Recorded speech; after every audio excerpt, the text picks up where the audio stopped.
Check out this guy. Not showing this in this video, but that'll be upcoming. It's a huge ass box. But anyway, quick video regarding the V4 hot rod slash custom, whatever you want to call it, RC car that I'm building. Now, the previous video I did show you that I managed to fit the clutch bell and the all that good stuff onto the V4 motor itself, which is excellent because that was a bit of a hold up, but thanks to Dennis I sorted that out. But I now have the actual drivetrain sorted. Because it's only going to be a two-wheel drive, I kind of mounted it to the chassis rails that I have, and I kind of cut up 1/8 scale buggy chassis to make it fit. But enough of that, I'll quickly show you, because I know a lot of you guys want to see it run, but that'll be definitely in the next, I think, maybe the next video, hopefully. But check out that.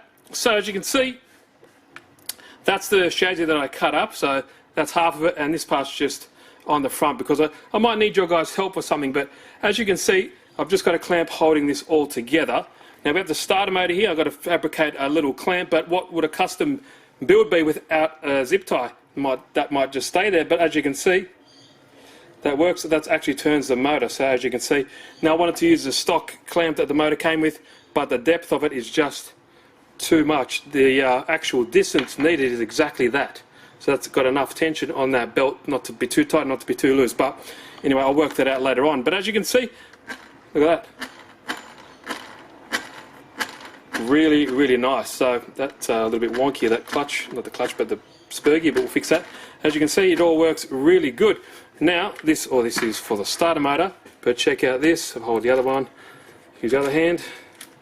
That's really nice. The drive shaft angle is not too severe, it's not compromised at all. I think that'll work just fine, and that's the Revo 3.3 transmission and the Revo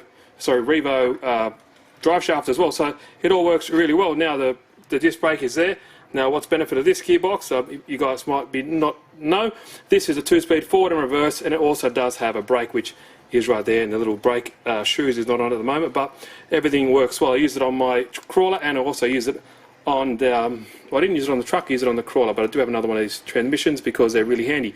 But that's where it's going to go. So as you can see, everything sits in there really nice. Had to cut away the chassis there for the drive shaft, and also room for the drive shaft for the brake. So it gives it enough room, and it is very, very stiff, doesn't move that much at all, because these, I think that's 20mm by 10 by 2mm thick tubing there, or extrusion, what am I talking about? So it's plenty thick. Now just got a couple of bolts holding that, but that's pretty much where it's going to go. Actually, you can put 2 more in there, and I'll probably want to leave it there. I don't want to muck around too much.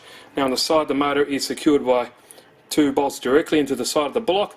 That's the same on each side, and this tape is just there, so it stops any ingress of shavings and stuff to get inside. But so as you can see, that's roughly how it's going to look. Now, if it's going to be hot rod, like a model, I don't know, like a 33 or something like that, that kind of would sit here, so it would look pretty scale.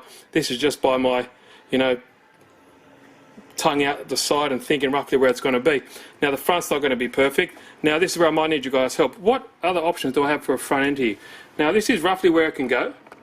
Doesn't look too bad, actually, because you've got the steering mechanism here, and I'm going to probably put the servo on the side, or maybe another side with a linkage running from here down, like the old school Tamiya bruisers or something like that. So that's where I am. Now I've got to cut the chassis like I did with the rear, because at the bottom you can see just here you have room for the flywheel and stuff like that. So I've got to cut out a little relief so I can sit flush against here, and then I'll cut out the sides so it's in line or flush with the sides of the chassis rails here. The back I'm not too concerned about. It actually gives it some more rigidity because it's got the little rake up, and it gives me more room to fit the fuel tank and stuff like that I need for the rear as well. So there's a lot that's got to go in here. It's got to have the throttle servo, the brake servo, the throttle and brake servo. It's got to have the gear shift servo, and also the steering servo. So all this kind of got to go in here. Probably make a little plate to sit all that on there, and the fuel tank a little bit higher so it gives it just a better feed, because it is gravity fed to the actual motor, because it doesn't have a vacuum on the exhaust, because it doesn't have exhaust,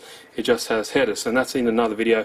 I'll see what I can do, but I just want to get this guys running, and as you can see, everything works good. I'm really happy with that, and I'm super happy with this mesh.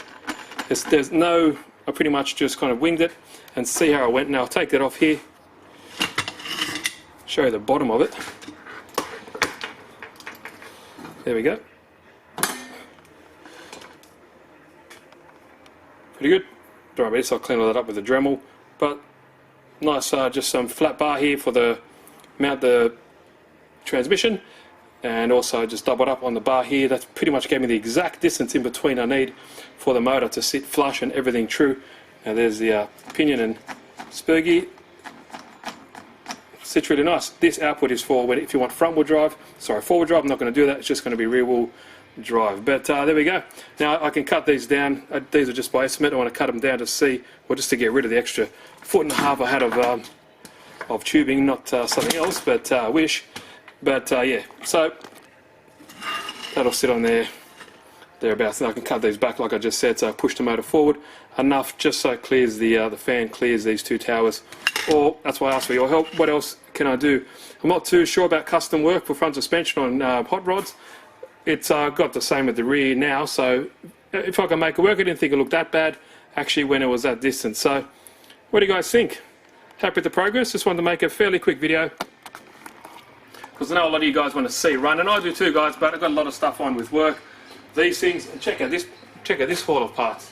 I've got 1, 2, 3, 4, 5 cars. I've got a Freeman, it's down there, a Freeman crawler, and this one here as well.